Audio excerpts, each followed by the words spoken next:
Realme started out as a division of Oppo but has since been spun off into its own company. The recently launched Realme 2 was a very low-end phone, and now we have with us the brand new Realme 2 Pro. This might be a slight upgrade or it might be a whole lot more. We've got it with us and we're going to get to a quick unboxing and first look.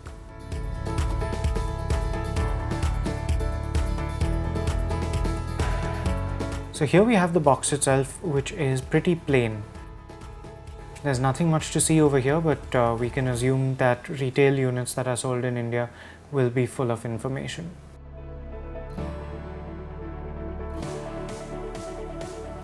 And the first thing that we see is a little cardboard folder with a SIM eject tool, a clear transparent case, and some literature.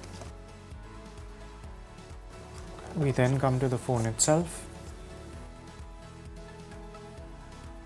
As you can see, this one is black with a very glossy rear and a water drop shaped notch right on the top. We'll turn that on. And as we're waiting for it to boot, let's take a look at the rest of the box contents. Well, as it turns out, there isn't much to see, just a charger with an Oppo logo over there, and it's pretty much like the chargers we've seen on other Oppo phones before. This one's rated at 5 volts, 2 amps. And we have a USB cable. Standard Type A on one side and unsurprisingly micro USB on the other. Let's go through the setup process.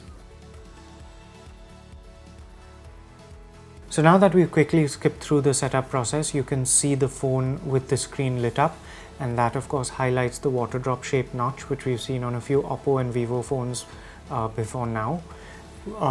Realme claims to have achieved a 90% screen to body ratio thanks to the use of this very tall 19.5 by 9 screen, and there is Gorilla Glass over it on the front, though we don't know what version number quite yet.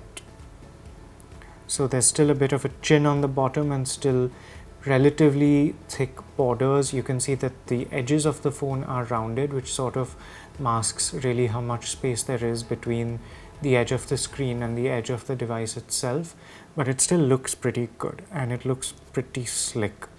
On the back we have a very glossy polycarbonate finish. Now this looks like glass, but it isn't. This phone is available in 3 colors, blue and black, which have matte finishes, and there's also an ice option which the company says is electroplated, and we're going to have to wait a little while till we get to see that one. This is obviously the black one that we have with us right now. There's a bump around the cameras, and these are dual rear cameras, but one of them is 16 megapixels while the other is just a depth sensor. And of course you can see a flash over there, a fingerprint sensor, and this rather large Realme logo. The sides of the phone are plain, and there's the the power button on this side, volume buttons on this side, and there's a tray right here which we can also take a look at.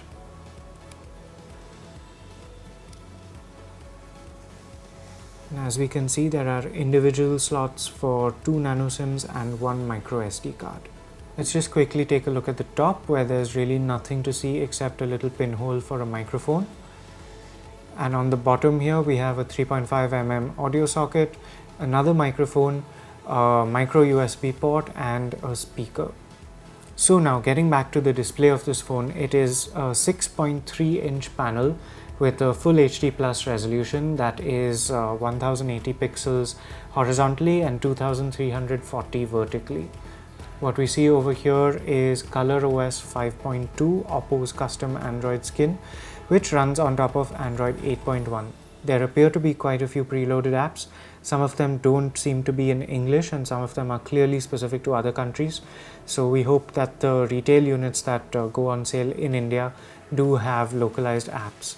Until that point, we can't really comment on the amount of bloatware that this phone will come preloaded with, but we can see a few familiar icons like Opera over there and UC Browser as well. Inside this phone we have a Qualcomm Snapdragon 660 processor, which means that this phone is likely to be quite a little bit more expensive than the Realme 2. We also know that it will be available with up to 8 GB of RAM and 128 GB of storage, and there will most likely be variants with 4 GB of RAM and 64 GB of storage, 6 GB of RAM and 64 GB storage, and the top end one with 8 GB of RAM and 128 GB of storage. There's also a 3500 mAh battery inside this phone. Now it's 8.5 millimeters thick and it weighs 174 grams, which means that it is relatively bulky, but not a lot more bulky than the average 5.5-inch phone would have been just a year or two ago. So people will still find this relatively easy to use.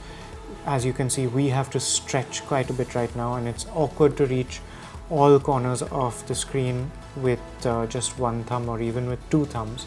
So of course this will only really appeal to people who like big phones to begin with. That was our quick unboxing and first look at the new Realme 2 Pro. Do stay tuned to Gadgets 360 because we're going to have a full review coming up soon where we'll go into detail about the build quality, display, features, performance, camera and battery life of this phone. For more reviews and videos like this, do stay tuned to Gadgets 360.